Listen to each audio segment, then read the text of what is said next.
Have you ever thought about acting like the camera is your best friend, your BFF? Well, that is exactly what advisor Liz Hand does. It's only one of the secrets to her success. Liz, thanks for joining me today. A pleasure. I'm excited about the conversation, Laura. As an intro, you are a second gen financial planner serving women with pleasant wealth and a mindset coach for other advisors. You are a one of a kind. Thank you for joining. I love the perspective of kind of working on both sides of that aisle, but I'm sure they come together seamlessly. Oh, they really do. The more I get into each, the more I'm like, oh my gosh, my whole world is coming together. I love this. So, as a video content creator, tell me what inspired you to get into it in the first place. I was at a great point in my career where I felt like I had learned a good bit, and I was honestly getting into Social Security as a topic. I thought it was fascinating, realized almost nobody knows about it at the time. I think people are a lot more informed now. And that it was one of the biggest questions I would hear from women. It felt like kind of the intro conversation that we could have about money that felt approachable to them. So I was learning a lot about it and had just had my second son, was feeling like, okay, I'm ready to get back into the world. I got to do some marketing. I love marketing. And I had planned to do, I think I was going to do a podcast. But my brother, who's my fellow co-owner of Pleasant Wealth, was like, you should do video. You'd be great on video.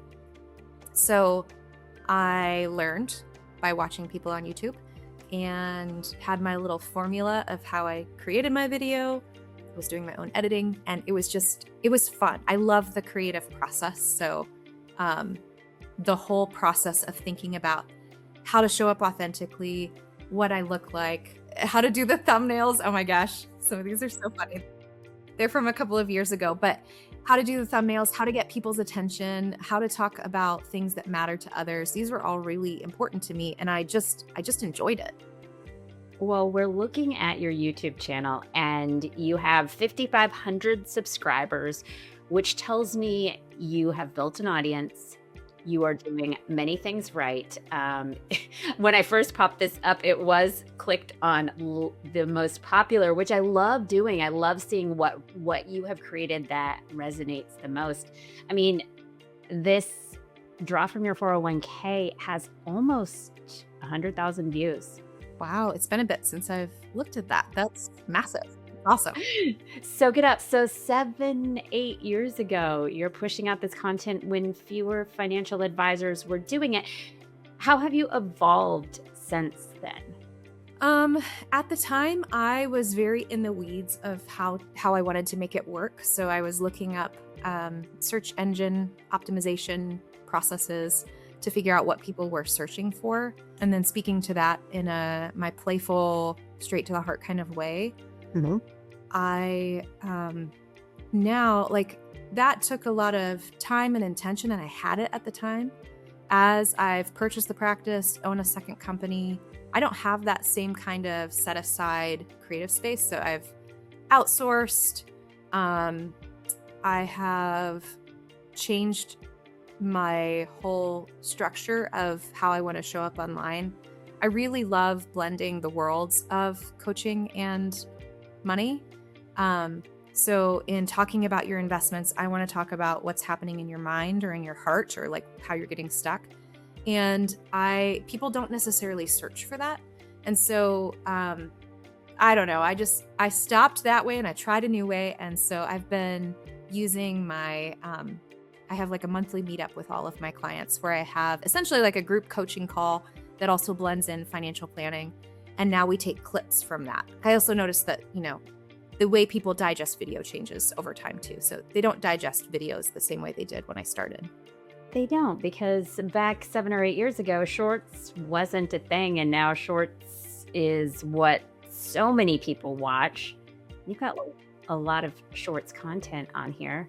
Do you think there are other evolutions, other things you have seen change through the process for you of just creating the video itself? Not necessarily changing in how I do it, but leveraging a third party has been huge for me. As someone who is more of a creative brain, I can get really into the weeds of how something looks and sounds.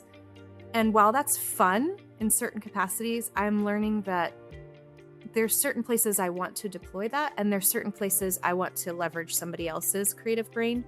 And so I've been letting myself leverage a third party, and that's been helpful for me. Because if you look at some of those older videos, like I was thinking about the type of noise that I wanted played at a certain time to capture the attention, and the jump cuts, and I'm not saying they were like professionally done by any means, but I had fun making them.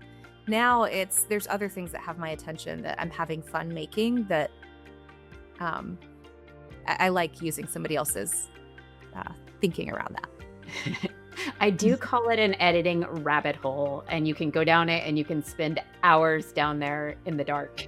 I remember the very first video that I was putting out, I probably edited it for like, I don't know, it was probably like 5 hours for a 5-minute video, only to realize I accidentally deleted it. And I'm in the office by myself, and candidly, an expletive came out very loudly, and I laid on the floor for a while, and then I'm like, okay, you just gotta get up and do it again. But yeah, editing can be quite the rabbit hole. Just keep going. Let me pull up your LinkedIn profile where we have a bunch of short format video too. And I'd love to hear from you how you see this video strategy you're using growing both of your businesses. How does this impact your advisor mindset coaching side and your financial planning clients? Something that's really important to me is bringing the lens of life transformation into the work of financial planning. And so ever since I started doing video, when I was first doing it, I was on YouTube, and I would take the YouTube video and I would cross-post it over to LinkedIn.